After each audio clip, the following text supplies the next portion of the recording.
What's up, guys? The Snowman here talking some college sports today with my NIL Explained. If you've watched any U.S. collegiate sport the last few years, there's a good chance that you've heard the term NIL mentioned. Right now I want to go over exactly what NIL is. Then we'll take a look at how it's set up on the athlete side and how it affects all other parties involved. So what is NIL? It's actually an acronym that stands for Name, Image, and Likeness. These are the three elements that make up right of publicity, which is a legal concept that prevents or allows an individual to promote a product or service. Essentially, NIL refers to a person's legal right to control how their image is used, including commercially or for profit. With NIL deals, we see agreements between student athletes and third-party brands or companies where the athlete receives compensation for the use of their name, image, and likeness.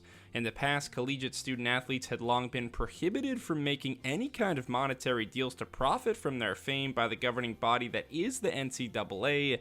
That all changed, though, in June of 2021. That's when the NCAA passed a new policy that has three main parts. Athletes can now engage in NIL activities if they follow their state's laws where the school is located. Also, athletes in states without NIL laws can still participate in NIL activities without breaking NCAA rules. And athletes are allowed to seek professional service providers for their NIL activities. So there's multiple layers to these NIL activities. Athletes have to follow NCAA rules, but they also have to adhere to state laws as well. This is a look at the state-by-state NIL laws as of July 2023. You can see that the majority of states have signed active NIL laws. Different states have different rules about what athletes can endorse and when they can start engaging in those activities. For the states in dark blue that have active NIL laws, college athletes in those states can earn money following both state and school rules.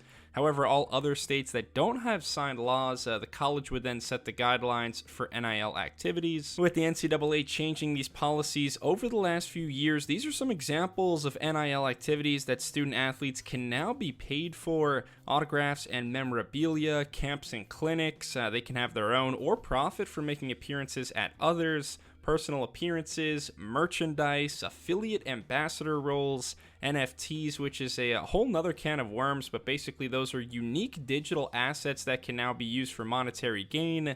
Other NIL activities include blogging, podcasting, public speaking, even music and art. There's a wide range of possible goods and services that athletes can now get paid for. It's worth mentioning that most colleges have policies in place that require athletes to report the details of any potential NIL deals to their schools. Some schools must give approval before signing, and many schools reserve the right to keep their athletes from advertising certain products like drugs, alcohol, and firearms. Finally, this is a look at the top 20 student-athlete NIL valuations as of November 2024. University of Colorado quarterback and son of NFL legend Deion Sanders, Shedeur Sanders in the number one spot with a valuation worth over $6 million.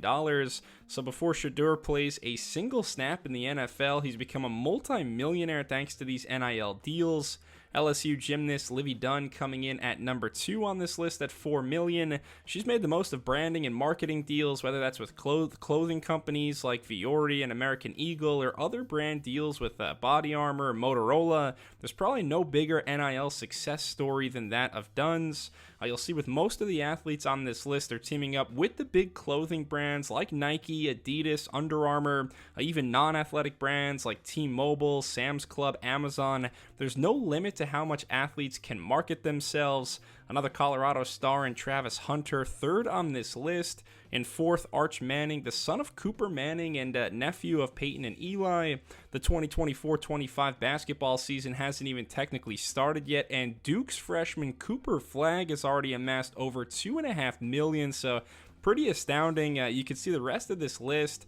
A lot of quarterbacks, a lot of football and basketball stars, but this is the future of collegiate sports. NIL deals are here to stay, and in all likelihood, they're just at their infancy. The student athlete will continue to capitalize off their name, image, and likeness as we wait and see just how big this whole field grows. Thanks a lot for watching my NIL Explained video. Please leave a comment or let me know if you have any questions still on the matter. If you enjoyed it, though, please give me a thumbs up and subscribe to the Snowman Sports Media for more college sports and professional sports content. Cheers!